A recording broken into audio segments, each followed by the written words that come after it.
मध्य प्रदेश की राज्यपाल श्रीमती आनंदीबेन पटेल जी, मध्य प्रदेश के मुख्यमंत्री श्रीमान शिवराज सिंह जी, केंद्रीय मंत्रिपरिषद के मेरे सहयोगी आर.के. सिंह जी, थावरचंद गहलोत जी, नरेंद्र सिंह तोमर जी, धर्मेंद्र प्रधान जी, प्रहलाद सिंह पटेल जी, मध्य प्रदेश मंत्रिमंडल के सदस्यगण, सांसद, विधायकगण और रीवा सहित पूरे मध्य प्रदेश के मेरे प्यारे भाइयों और बहनों, नमस्कार। आज रीवा ने वाकई इतिहास रच दिया है। रीवा की पहचान मां नर्मदा के नाम से और सफेद बाग से रही है। अब इसमें एशिया के सबसे बड़े सोलर पावर प्रोजेक्ट का नाम भी जुड़ गया है। इसका आसमान से लिया गया वीडियो जब हम देखते हैं तो लगता है कि खेतों में हजारों सोलर पैनल जैसे फसल बनके लहलहा रही है, या ऐसा भी लगता है कि किसी गहरे समुद्र के ऊपर से गुजर रहे हैं जिसका पानी बहुत नीला है। और इसके लिए मैं रीवा के लोगों को, मध्य प्रदेश के लोगों को बहुत बहुत बधाई देता हूं, शुभकामनाएं देता हूं। रीवा का ये सोलर प्लांट इस पूरे क्षेत्र को इस दशक में ऊर्जा का बहुत बड़ा केंद्र बनाने में मदद करेगा। इस सोलर प्लांट से मध्य प्रदेश के लोगों को, यहां के उद्योगों को तो बिजली मिलेगी ही, दिल्ली में जैसा अभी शिवराज जी बता रहे थे, मेट्रो रेल तक को रीवा से लाभ मिलेगा। अब रीवा वाला शान से कह पाएगा कि दिल्ली की मेट्रो हमारा रीवा चलाता है। इसके अलावा रीवा की ही तरह शाजापुर, नीमच और छतरपुर में भी बड़े सोलर पावर प्लांट पर काम चल रहा है। ओमकारेश्वर डैम पर तो पानी में तैरता हुआ सोलर प्लांट, और मुझे पक्का भरोसा है कि आप जो योजना बना रहे हैं उसको पूरा करके रहोगे। ये तमाम प्रोजेक्ट जब तैयार हो जाएंगे तो मध्य प्रदेश निश्चित रूप से सस्ती और साफ सुथरी बिजली का हब बन जाएगा। इसका सबसे अधिक लाभ मध्य प्रदेश के गरीब, मध्यम वर्ग के परिवारों को होगा, किसानों को होगा, हमारे आदिवासी भाइयों बहनों को होगा। साथियों, हमारी परंपरा में, हमारी संस्कृति में, हमारे रोजमर्रा के जीवन में सूर्य उपासना का एक विशेष स्थान है। हमारे यहां कहा गया है, पुनातु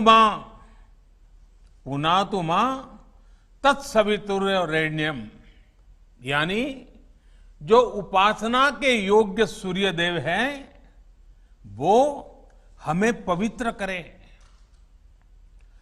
पवित्रता की यही अनुभूति आज यहां रीवा में है, हर जगह पर हो रही है। सूर्य देव की इसी ऊर्जा को आज पूरा देश अनुभव कर रहा है। ये उन्हीं का आशीर्वाद है कि हम सोलर पावर के मामले में दुनिया के टॉप 5 देशों में पहुंच गए हैं। साथियों, सौर ऊर्जा आज की नहीं बल्कि 21वीं सदी की ऊर्जा जरूरतों का एक बड़ा माध्यम होने वाला है, क्योंकि सौर ऊर्जा श्योर है, प्योर है और सिक्योर है। श्योर इसलिए क्योंकि ऊर्जा के बिजली के दूसरे स्रोत खत्म हो सकते हैं, लेकिन सूर्य सदा सर्वदा पूरे विश्व में हमेशा ही चमकता रहेगा। प्योर इसलिए क्योंकि ये पर्यावरण को प्रदूषित करने के बजाय उसको सुरक्षित रखने के में मदद करता है। और जैसे श्योर है, प्योर है, सिक्योर इसलिए क्योंकि आत्मनिर्भरता का एक बहुत बड़ा प्रतीक है, बहुत बड़ी प्रेरणा है। ये हमारी ऊर्जा जरूरतों को भी सुरक्षित करता है।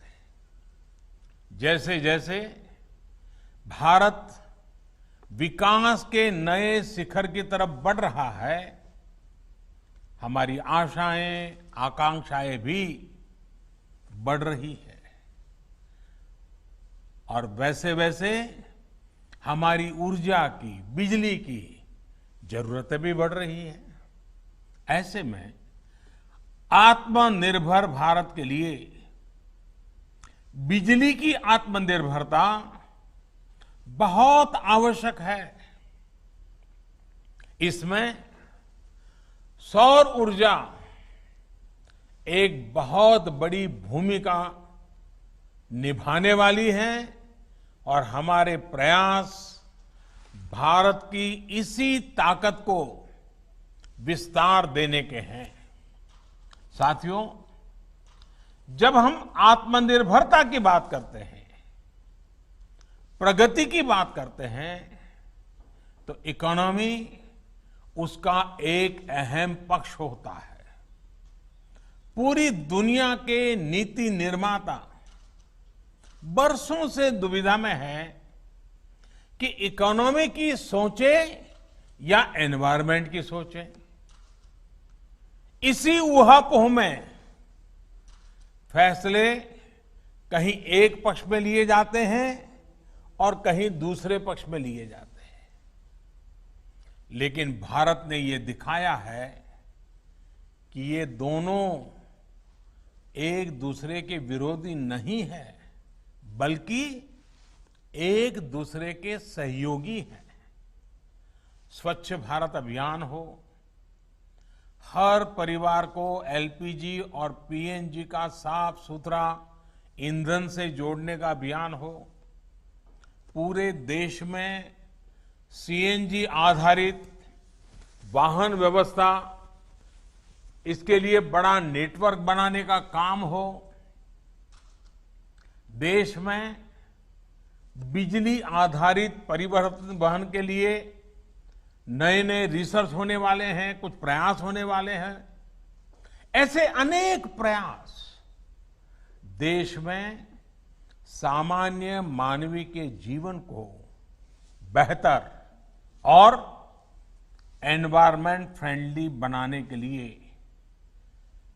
लगातार किए जा रहे हैं। भारत के लिए इकोनॉमी और एनवायरमेंट दो अलग अलग पक्ष नहीं हैं, बल्कि एक दूसरे के पूरक पक्ष हैं।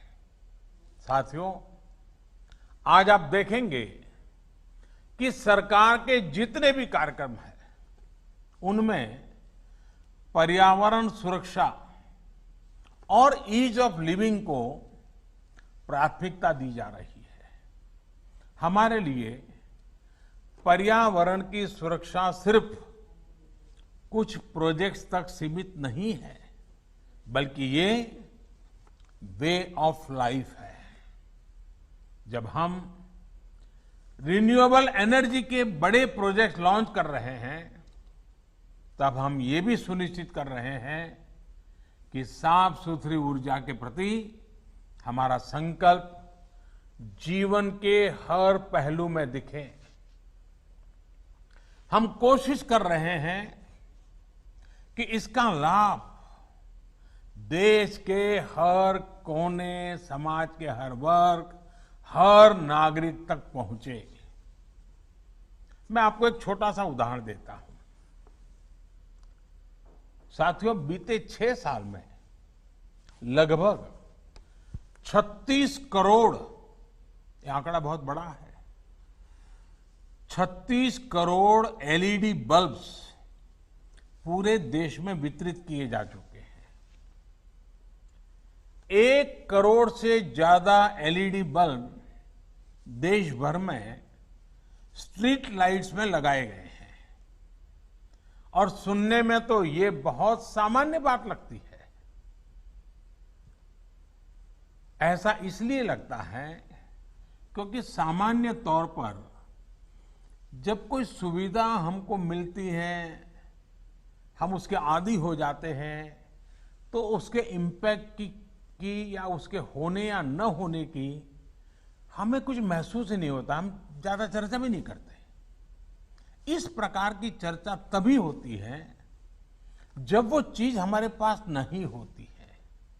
साथियों, ये छोटा सा दुधिया एलईडी बल्ब जब नहीं था तो इसकी जरूरत अनुभव होती थी, लेकिन उस समय कीमत पहुंच से बाहर थी, बिकता भी नहीं था, लोग खरीदते भी नहीं थे, बनाने वाले भी आगे नहीं आते थे।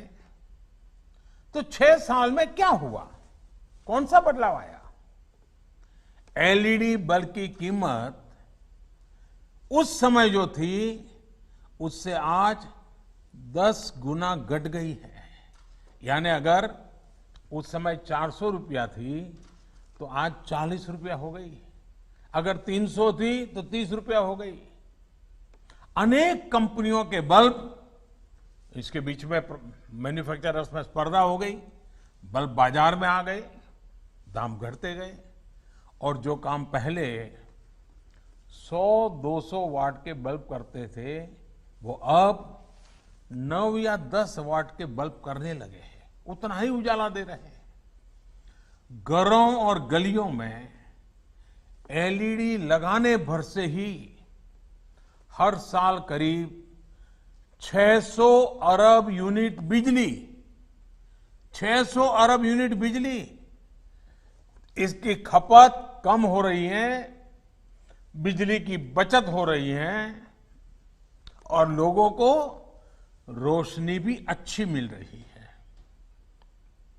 इतना ही नहीं, हर साल लगभग 24,000 करोड़ रुपए की बचत हमारे देश के खास करके मध्यम वर्ग के परिवार के जेब में बचते हैं। हर वर्ष 24,000 करोड़ रुपए। ये बचत छोटी नहीं है। मध्यम वर्ग, निम्न मध्यम वर्ग के जीवन में तो इसके कारण बहुत नई एक रोशनी पैदा हो जाती है। यानी एलईडी बल्ब से बिजली का बिल कम हुआ है। इसका एक और महत्वपूर्ण पहलू है, एलईडी बल्ब से करीब 4.5 करोड़ टन कम कार्बन डाइऑक्साइड पर्यावरण में जाने से रुक रही है। यानी प्रदूषण कम हो रहा है।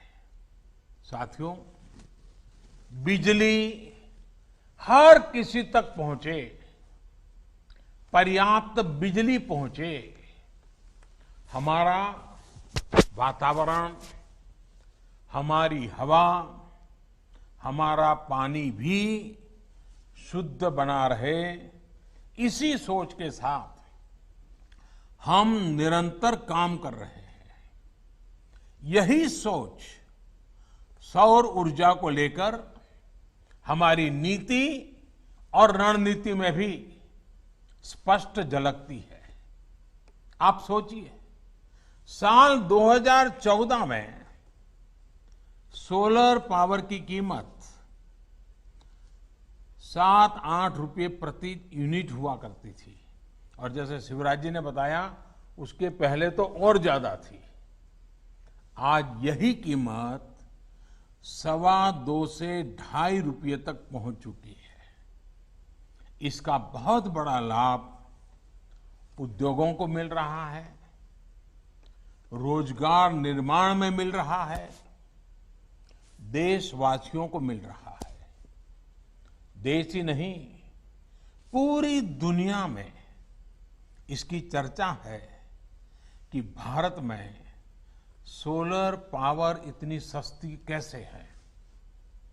जिस तरह से भारत में सोलर पावर पर काम हो रहा है, ये चर्चा लगातार होने वाली है, चर्चा बढ़ने वाली है और लोग भारत से सीखने का प्रयास भी करने वाले हैं। ऐसे ही बड़े कदमों के कारण भारत को क्लीन एनर्जी का सबसे अट्रैक्टिव मार्केट माना जा रहा है। आज जब रिन्यूएबल एनर्जी की तरफ ट्रांजिशन को लेकर दुनिया में चर्चा होती है तो इसमें भारत को मॉडल के रूप में देखा जाता है। साथियों, दुनिया की, समग्र मानवता की भारत से इसी आशा, इसी अपेक्षा को देखते हुए हम पूरे विश्व को जोड़ने में जुटे हुए हैं। इसी सोच का परिणाम आईसा यानी इंटरनेशनल सोलर अलायंस, आईसा, इसका हमने निर्माण किया है।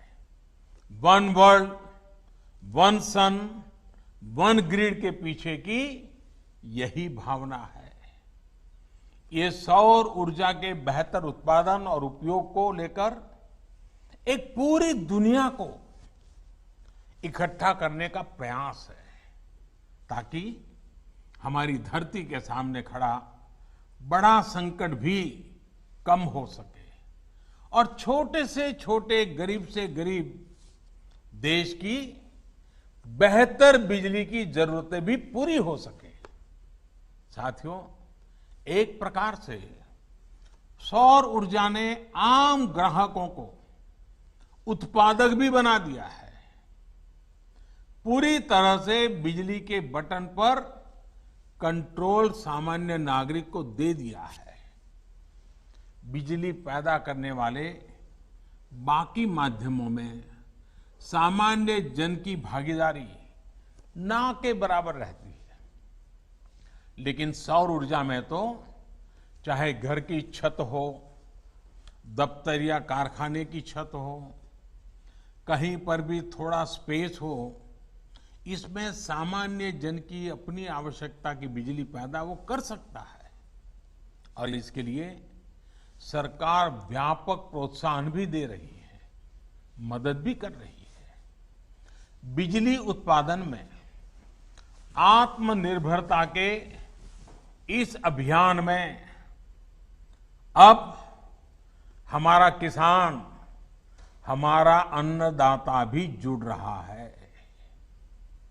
अन्नदाता ऊर्जादाता भी बन सकता है।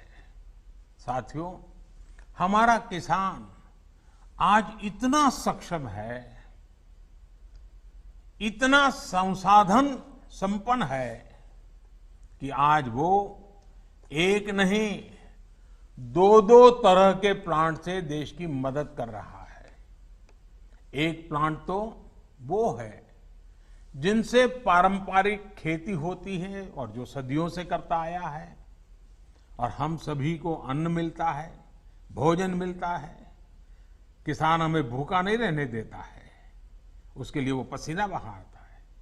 लेकिन अब दूसरे तरह के भी प्लांट भी हमारे किसान के लिए अवसर बनाकर के उसके खेत में दस्तक दे रहा है और जिससे खेत की आवश्यकता, घरों की आवश्यकता, वहां तक बिजली पहुंच भी सकती है। जो पहला प्लांट है, जो पारंपरिक खेती है, वो हमारा किसान ऐसी जमीन पर लगाता है जो उपजाऊ होती है।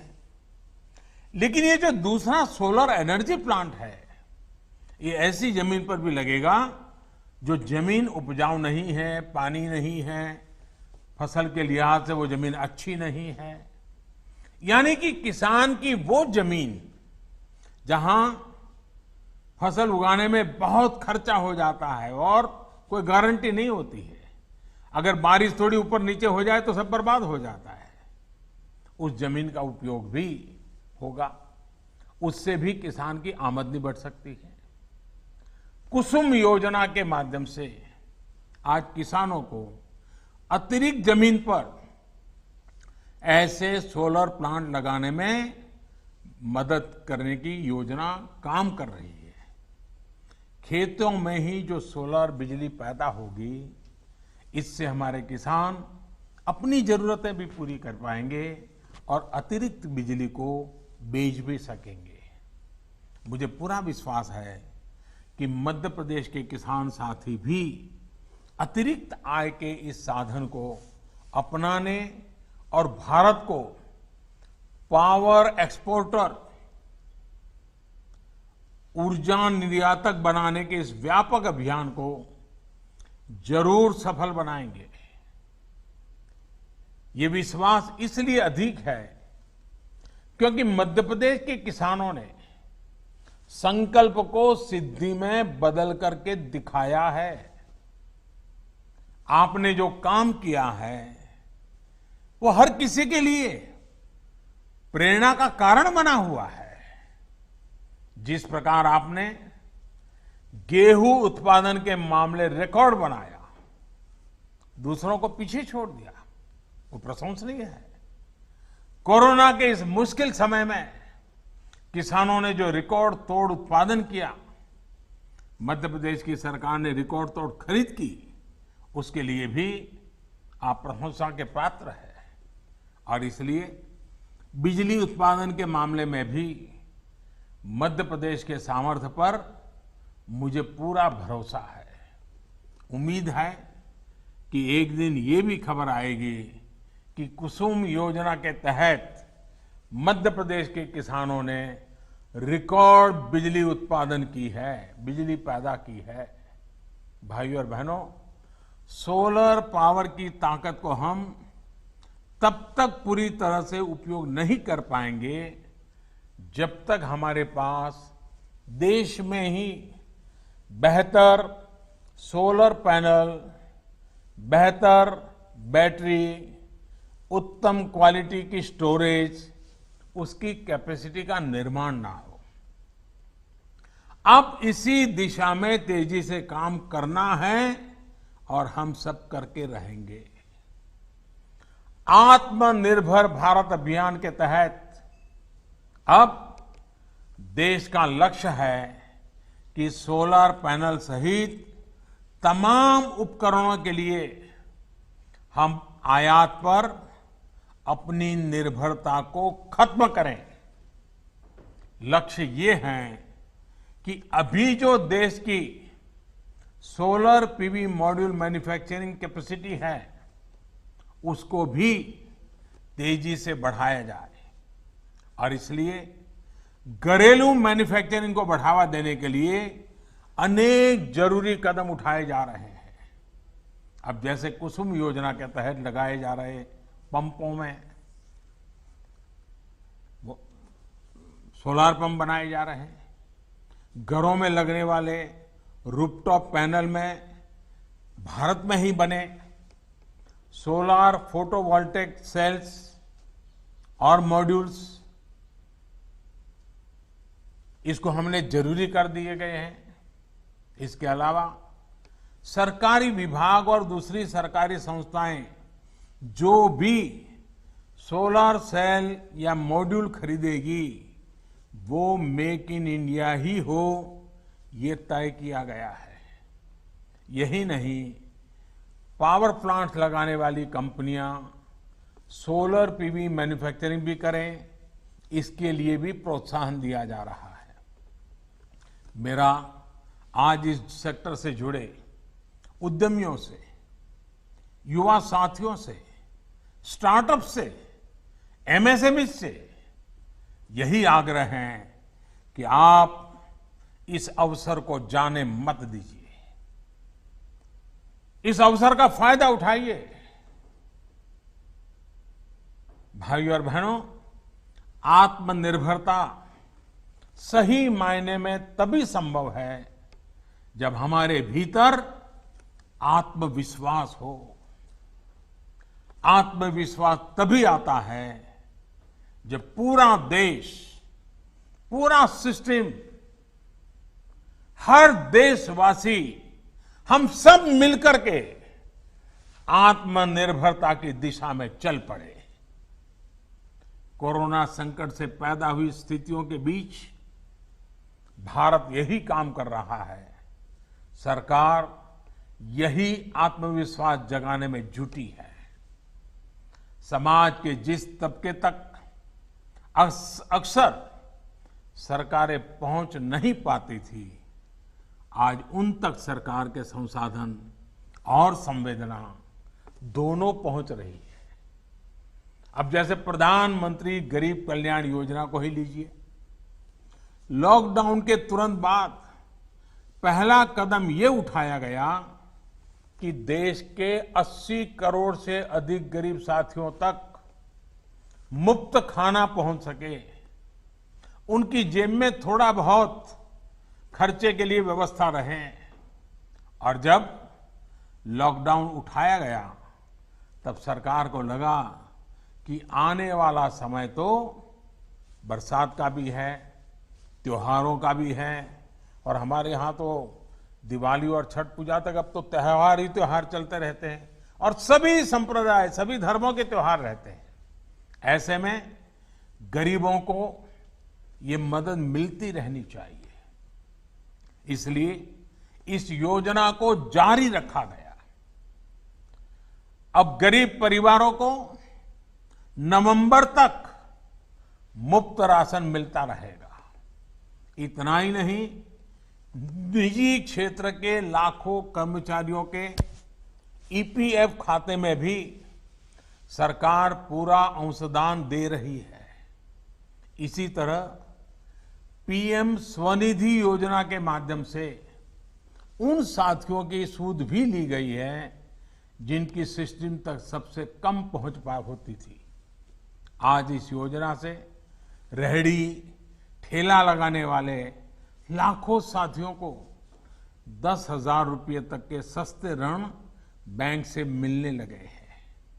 हमारे लिए सबसे अधिक उपयोगी हमारे ये साथी अपने छोटे से कारोबार को बचा सके, चला सके।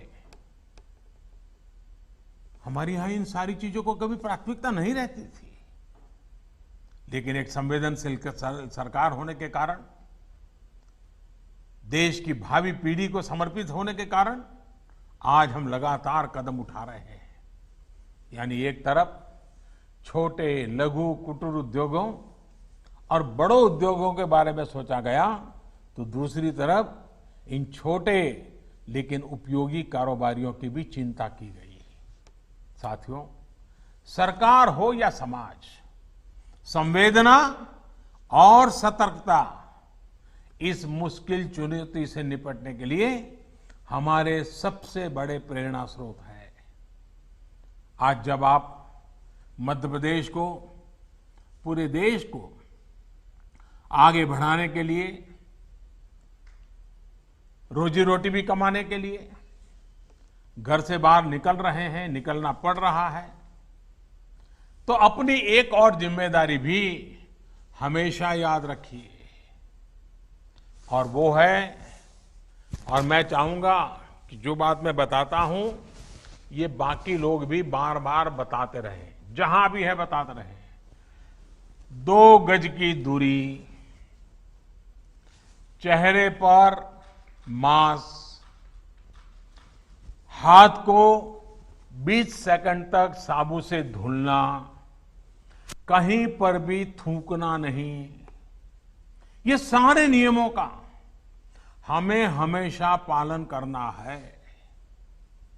आप भी बचेंगे, आपका परिवार भी बचेगा और आपके यार दोस्त साथी मित्र सहयोगी हर किसी की जिंदगी बचाने में आप बहुत बड़ी भूमिका अदा करेंगे। और इसलिए इन नए नियमों में, इस अनुशासन में कहीं पर भी कमी मत आने देना। आपका जीवन बहुत मूल्यवान है, न सिर्फ आपके परिवार के लिए, देश के लिए भी मूल्यवान है। और इसलिए इन नियमों का हमें पालन करना ही है।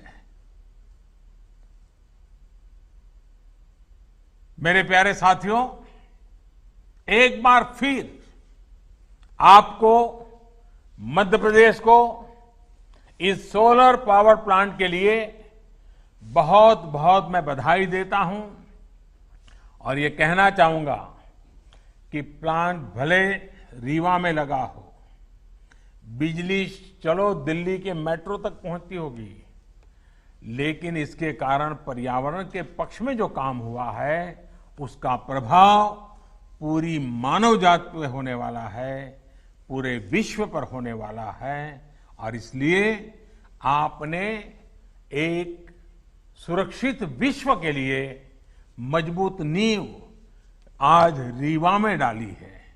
ये काम छोटा मत समझता है। फिर एक बार मैं आपसे यही कहूंगा, आप सतर्क रहें, सुरक्षित रहें, स्वस्थ रहें। बहुत बहुत आभार।